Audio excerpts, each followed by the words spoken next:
Allah Taala менен birge bol.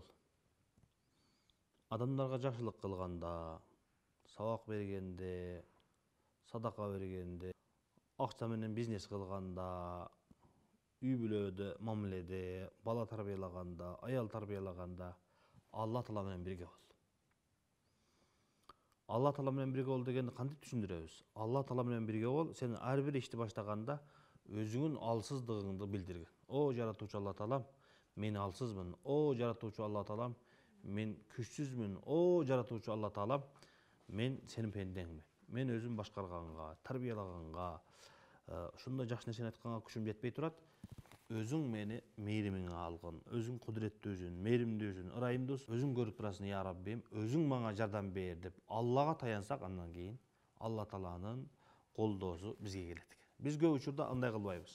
Өзүбүздүн кыйындыгыбызга, акчаны кармаганыбызга, башкарганыбызга, акылдуулугубузга, күчүбүзгө ишенебиз дагы Allah Таалага тобокел кылбастан, Allah Таалага таянбастан ишти баштап алабыз, андан кийин башыбызга ушундай кыйынчылыктар келет. Ошондуктан эгерде кимде-ким максатына жетүүнү кааласа, Allah Тааланын жардам жетишин каалаган болсо, анда ал адам Allah Таалага таянсын дейт.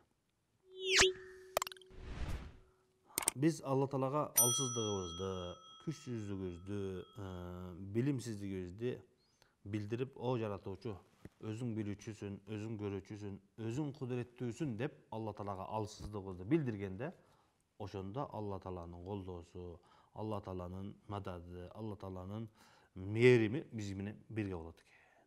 Ошондуктан кимде-ким эгерде ийгиликке жетүүнү каалаган болсо, анда эң биринчи Allah Таалага өзүнүн алсыздыгын билдирсин, Allah Таалага кайрылсын, Allah Таалага тобокел кылсын, андан кийин Allah Таалам ошол иштин натыйжасын жакшы кылып берет экен.